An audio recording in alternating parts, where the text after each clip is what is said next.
आज का जो यूथ है वो अपने आप को भगवान राम से कैसे पर्सनली कनेक्ट कर सकता है? कैसे वो पर्सनल कनेक्शन भगवान राम से एस्टेब्लिश कर सकता है? और किसी के साथ भी पर्सनल कनेक्शन स्टैब्लिश करना हो तो आप उनकी आज्ञा मानना शुरू कर दो। क्या करो? हुँ, उनकी आज्ञा मानना। आज्ञा मानना शुरू कर दो, ऑटोमेटिकली पर्सनल कनेक्शन हो जाएगा।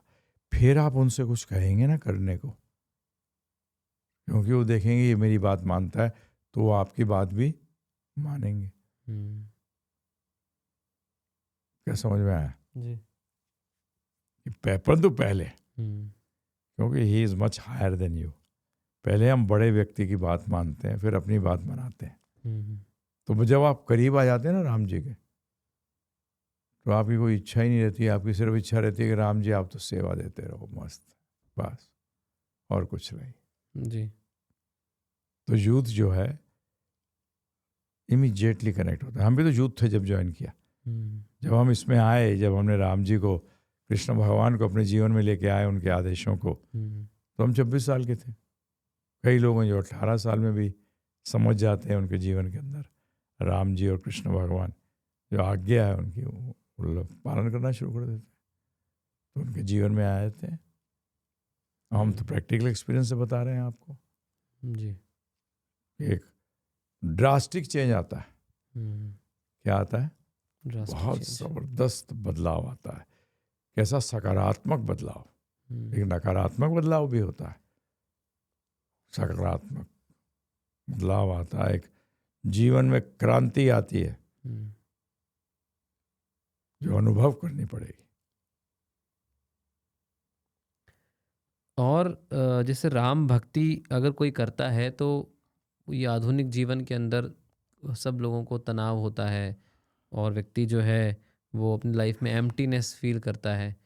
तो राम भक्ति से लोगों के जीवन का तनाव और ये एम्प्टीनेस कैसे जा सकती है? जब राम जी को लेके आओ तो एम्प्टीनेस रहेगा ही नहीं।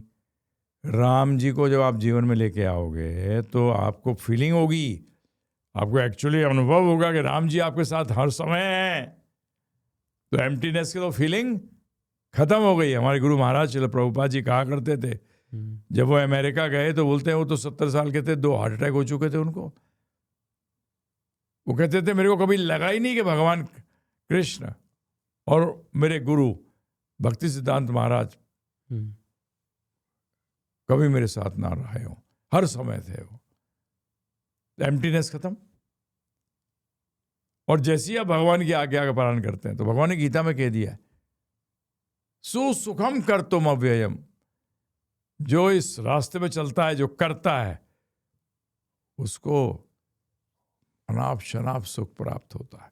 नाउ सुख और tension are opposite to one another, right? हुँ, जी, लो जी।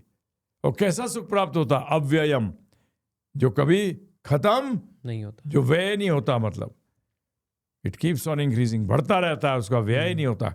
व्यय का मतलब कम होना। हुँ, जब आपका पैसा व्यय होता है, जाता है, जी, तो पैसा कम होता है ना। जी, परंतु इसमें अव्ययम, कह दिया, कोई नुकसान नहीं होता उसका। हुँ, ये है। बताओ आप मुझे, भगवद गीता में क्लियर आ गया।